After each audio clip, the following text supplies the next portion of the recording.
because somehow I'm part of this group. The issue is, after raising this place here became very dirty.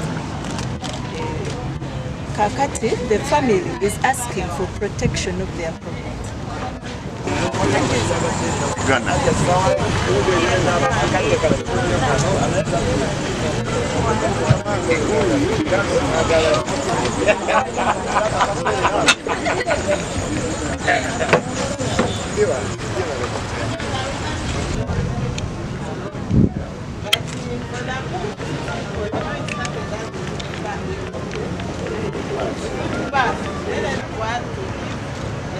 Because we want, because he says he allowed us to pass the drainage. We have culverts here. Yes. So here they are willing to give us their house. But now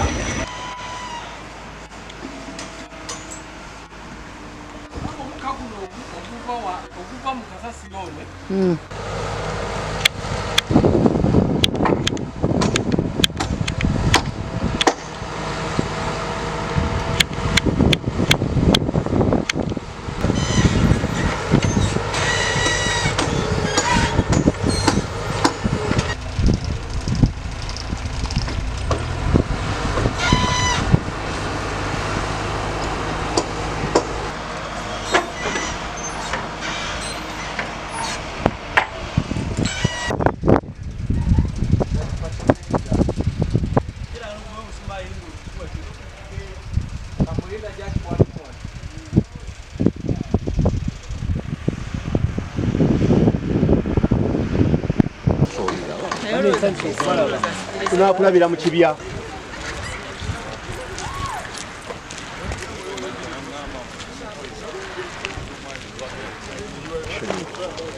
nno bajja malawo ssente za municipality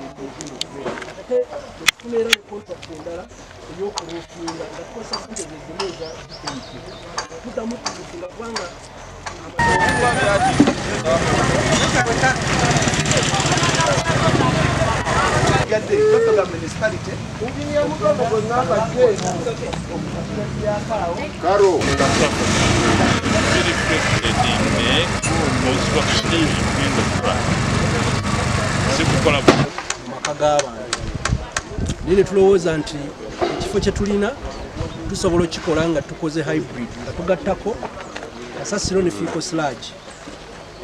Ensonga lwaki twateekawo nti Kasasiro oyo bw'ajja ajja alina ebintu ebyenjawulo bakawenja bye bajjamu plasitiki, obuveera n'ebipapula. Kati eno facility gye mulaba wano twagala kuteekamu mashini yaffe eri. Mashini eyo bagiyita Compte. Mashini etuyamba okukola sieving ne sorting okujjamu obuntu obutono tulaye nga tugeneratinga compost kubanga eno compost site. Mashini eyo yatuweebwa UNDP okuyita mu Ministry ya Energy.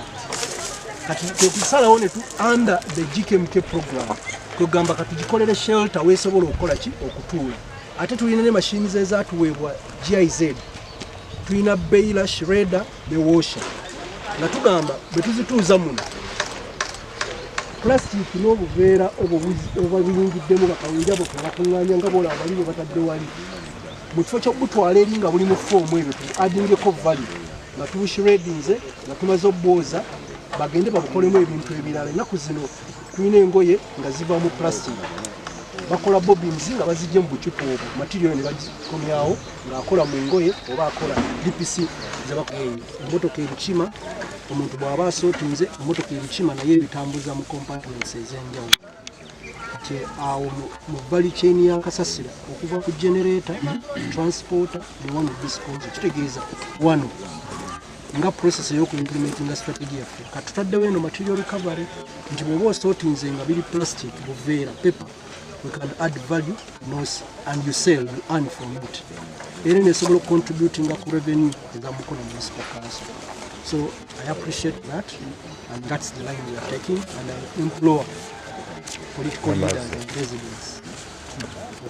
Omusibyo w'omusolo gye tutwala ku revenue okugula ettaka wano eno tusobole okugaziya ebintu byonna bisobole okubeerawo kigenda kutuyamba nti obutonde bw'ensi bugenda kwongera okulongooka mu bitundu bye tulimu n'ebitwetoolodde tugenda kuba nga tusobola okukola ebigimusa ebiyamba ensi yaffe eno Uganda abalimi n'abalunzi tugenda kuba nga tusobola okuba nga tumanejinga kazambi ava mu municipality wano n'ebitundu ebyetooloddewo naye ate si kyokka tugenda kuba nga tufunye n'emirimu mingi eri abantu batalina mirimu ate n'okwongera okukwata eriiso ly'ababagabi b'obuyambi okusobola okwongerako wanene omuwendo okubanga ebintu byonna byonna bikolebwa mu kitundu kikimu kino kyetwogerako kikyusa ne kiba nga kiseparating ebisaaniiko tukirabye kyajja nga nakwamala okuva mu ofu kyuma kirungi mu kiseera kino kubanga mu kiseera kino abantu baffe bakyagatta kasasiro n'ekyo kijja kuyamba okukyusa kasasiro oyo naye kya bbeeyi kubanga kyetaaga amasannyalaze mangi ne maintenance nnene naye ekisinga obukulu ngera bwe nkirabye nenjogere Katikkiro nti kyandibadde kirungi nnyo abantu okukyusa endowooza yaabwe abantu ne bayiga nti kasasiro omutereeza watandikira n'ekyo mu maka mwatandikira olina okulaba ni kasasiro oyo avunda ali yekka ate plastics nazo ziri zokka amacupa n'endabirwamu nazo ziri zokka singa ekyo tusobola okukikola tujja kubanga tuwonya ssente nnyingi ekirala ekyewunyisiza nti ekyuma ekibaddewo emyaka mingi osobola okubalirira nti n'okutuusa kakati tunakiteeka mu nkola singa okyajjukira ekyuma ekyo nga kyakajja abakirabako ku municipality kyalinga kyonna kyonna kyebikiraddala nga kipya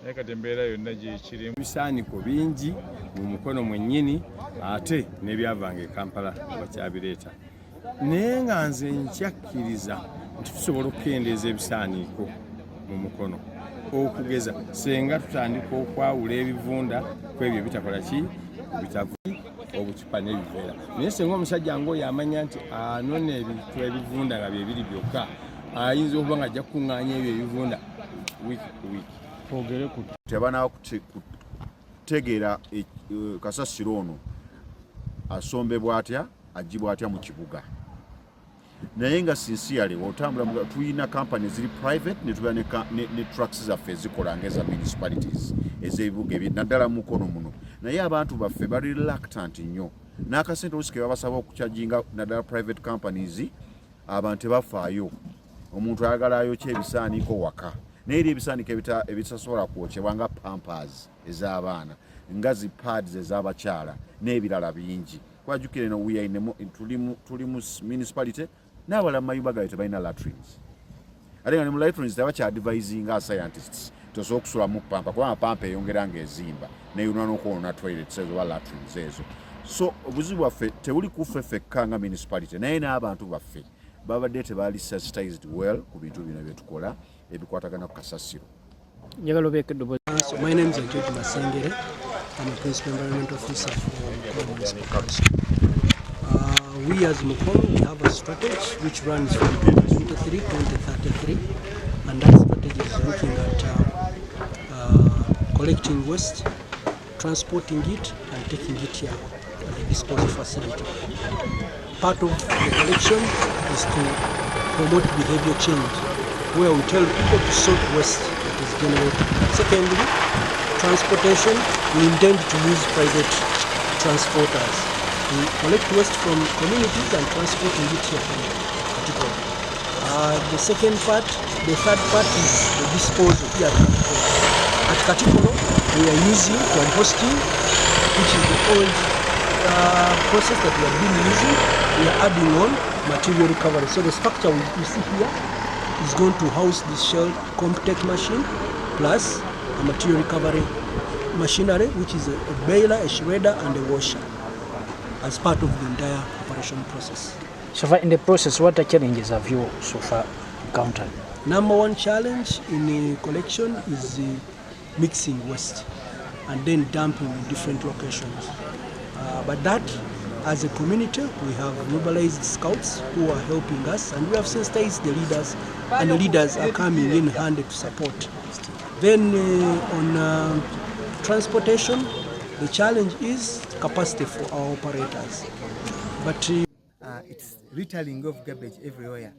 But with this machine in place, we think, and it is true, that we want the garbage than anything. So whoever will be having garbage at his home, what we call rubbish, if she sorts it in the different categories, it will be incumbent us to come and pick it without any cost, because first we're going to put it at use. Initially, we informed the government with our submissions that we needed the land. So government gave us money to purchase land, of which we have purchased near to 30 acres, but we're also using of late local revenue to see that it helps us pay off all those people that we are not paid for their land. This land, we are going to have the vehicle sludge management, of which it comes with a lot of entities like a lagoon and etc. From there, we shall have the carbon reduction done for the good of our communities. Manure will be produced. Is the key equipment. If you've got a situation where you're collecting garbage that are mixed up. But I think the ideal situation would be to sort on source, so that garbage doesn't go to particular mixed up with the decomposing component and the plastics and also glasses and bottles. And when you do the sorting on source, you increase the value of garbage. That means if you sorted at the source, you will have market for plastics, you have market for bottles and the other glasses, and you also have market for decomposing components. And another thing, you will save a lot of money in transportation, because instead of transporting everything from, for example, Mukono to Katikolo, you will only transport the ones that is decomposing. About people in Mukono municipality, they should take caution on how they handle, have self-discipline on how we can handle our own garbage.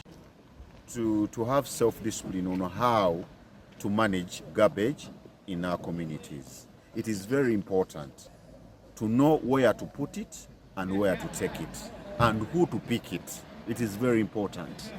You know, we have many private companies that collect garbage, and we also have municipal trucks that collect garbage.